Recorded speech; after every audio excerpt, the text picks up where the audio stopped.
Now that you've had the opportunity to apply images, borders, and logos, it's time to start thinking about the content on each HTML page. I've gone into each of my individual HTML pages and I've created entries for each individual item. You only need to do individually one HTML page, but there needs to be consistency from page to page to page. So in this particular instance, it's a really good idea to work together with your team. Make sure that everybody has a good idea of what you're creating so that you're not repeating elements on each individual page. For example, here I'm on my home page. I can see that I've got images and I've put in some new information about the company, so good it's sinful.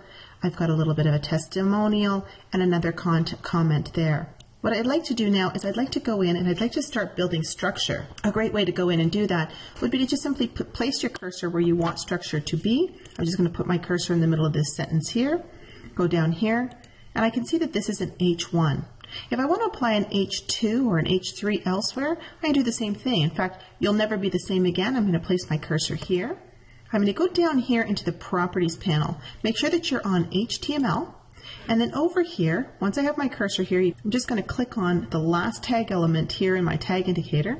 And then over here where it says Format, I'm going to click on the down caret, and I'm going to change it from paragraph to an H3.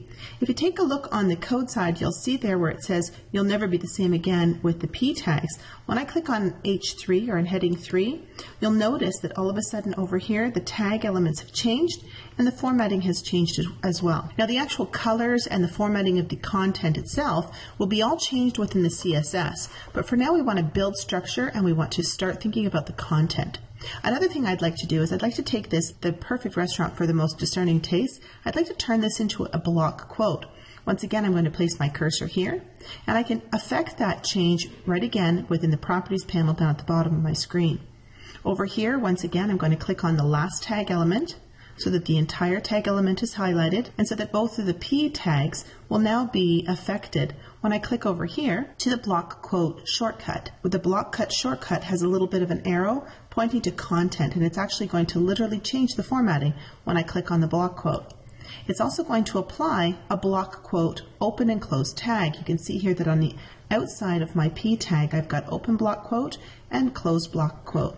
I now have a block quote element on my home page. I also have structure, so I have an H1 and an H3. Let's move on to another page. I also have my menu.htm page. Let's take a look at this element. Here, once again, I have a border on the top and the bottom of my page, and I have my logo, and I also have a menu item in the middle of the screen. You'll notice that I did not change the background image here. We're going to talk about background images next week with the CSS, but for now, I can create some new content. When I click on Starters, I can go down here, once again, click on the last tag. Now I can go change the format from a paragraph to a heading 2. I can continue through here and do the same thing to try our specialties. Click on the last tag, and Sinful Temptations, the same thing. I also have these paragraph elements here, these listed items, and all I need to do is place my cursor here, go down here to the last tag element, which is a paragraph, and what I can do here is I can either create an unordered list, which would be like bullets, or I can create an ordered list, which would be like numbered items. Let's take a look at what it looks like with an unordered list.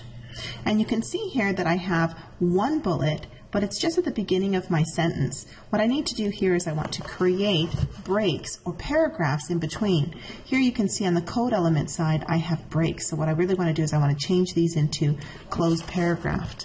So what I'm going to do is I'm going to close the paragraph, and then right here I want to create new paragraphs in each individual line. So if I just place my cursor and hit enter over here on the design side,